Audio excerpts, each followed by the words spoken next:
안녕하세요. 심리상담 실가의 조박사입니다. 지난 한 주간 우리 사회에는 정말 여러 사건들이 많이 있었죠. 그 일들로 많은 국민들이 슬픔과 안타까움을 느끼고 계실 거라 생각됩니다.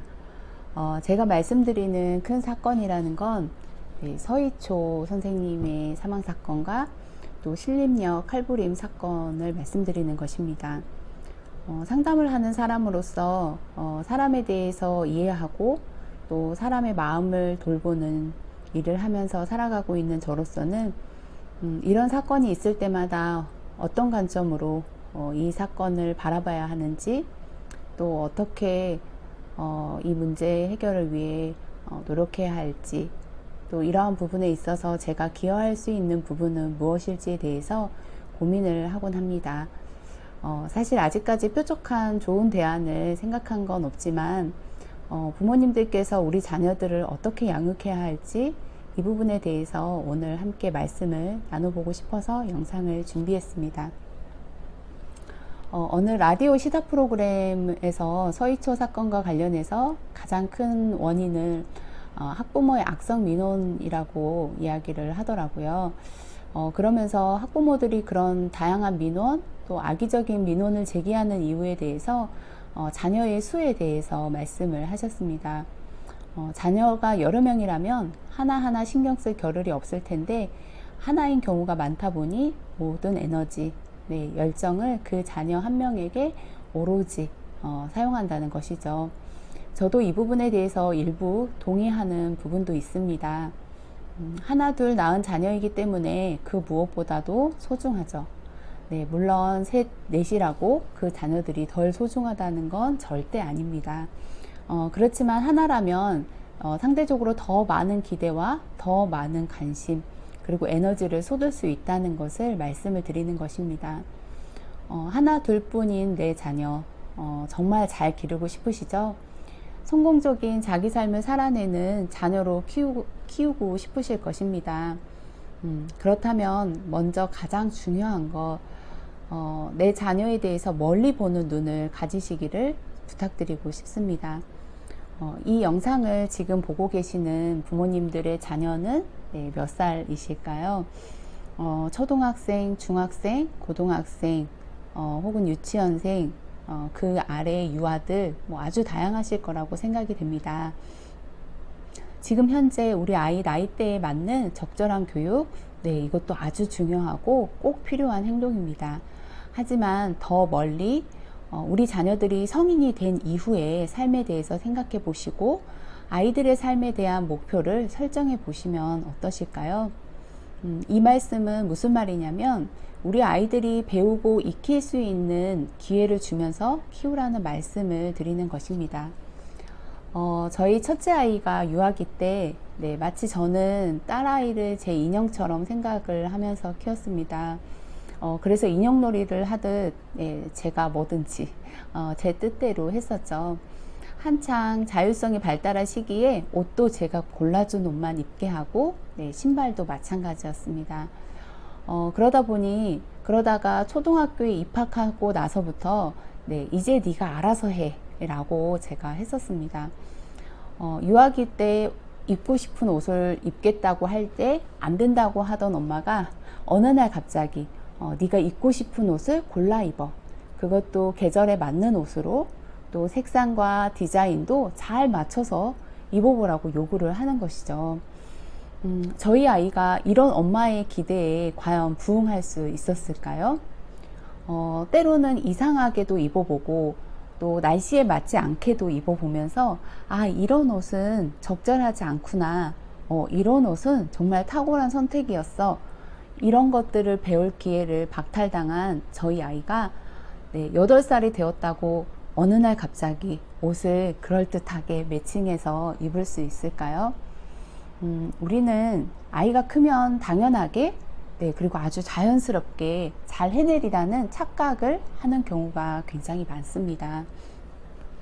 제가 상담에서 만나는 대학생 그리고 청년들의 경우에도 이런 경우들이 종종 있었는데요.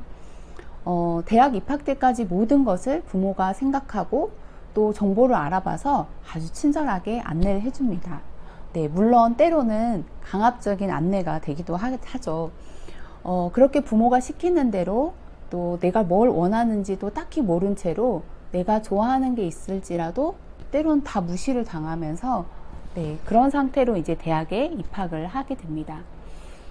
그렇게 부모가 원하는 대로 갔지만 적성에 맞지 않고 또 때로는 공부를 따라가는 게 너무 힘들기만 했습니다.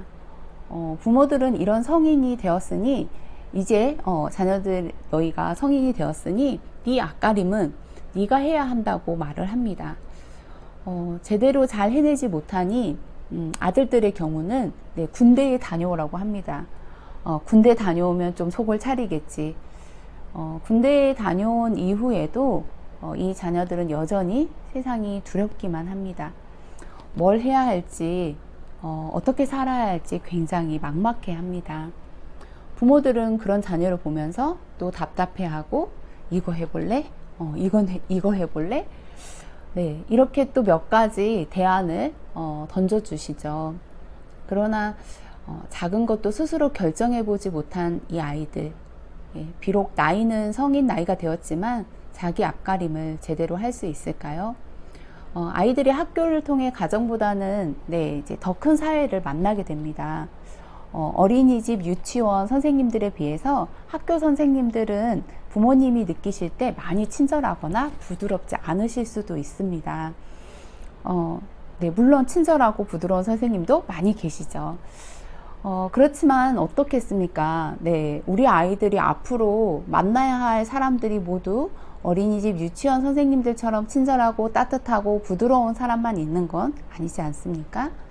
그렇다면 그런 환경에 적응해야 하고 또 아주 친절하지 않아도 좋은 사람이 있다는 것을 배워야 합니다. 네, 때때로 창피를 당할 수도 있고 무시를 당할 수도 있습니다. 언제나 부모가 나서서 방패막이가 되어주실 건가요? 네. 창피함을 안 느끼도록 하기 위해 애쓰시지 마시고 그 창피함을 부모가 공감해 주시고 그런 감정을 상처로 아이가 남기지 않고 잘 치료해 가는 법을 가르쳐야 합니다. 아이들이 놀다 다칠 수도 있지 않습니까? 네, 저도 초등학교 5학년 때 자전거를 처음 배워서 타다가 양쪽 무릎이 다 깨져서 지금도 상처가 있는데요. 많이 다쳤고 또 이렇게 다친 거에 대해서 혼이 날 것이 무서웠고 또 다쳤기 때문에 아프기도 했습니다. 그러나 지금은 저희 아이들에게 엄마가 할머니 할아버지 몰래 자전거 배워서 타다가 다친 상처라고 너스레를 떨면서 말할 수 있게 되었습니다. 마음의 상처도 당장은 아프고 쓰리더라도 시간이 되면 그것이 우리의 삶에 또 새로운 교훈이 되기도 하고 마음을 더 단단하게 해주기도 합니다. 그렇기 때문에 당장에 우리 아이의 상태만 생각하기보다는 성인이 되었을 때 아이에게 필요한 것이 무엇이고 그것을 줄 수 있는 부모가 되어야 우리는 자녀에게도 존경받고 또 자녀를 성공적으로 잘 양육한 부모가 될 수 있습니다. 무작정 아이의 방패막이만이 능사가 아닙니다. 그러나 여러분 제 말을 오해하지 않길 바랍니다. 우리는 늘 균형이 중요합니다. 당장 아이 편에 서서 아이를 보호해야 하는 상황이라면 적극적으로 그런 역할을 부모가 하셔야 합니다.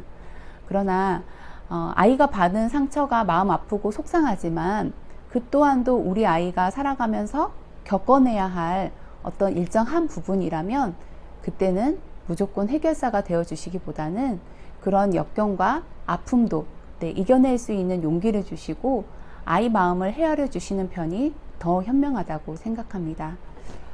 부모란 때로는 자녀의 앞에서, 때로는 뒤에서, 때로는 옆에서 자녀의 상황과 형편에 맞게 자녀가 좋은 성인이 되도록 도와야 한다고 저는 생각합니다.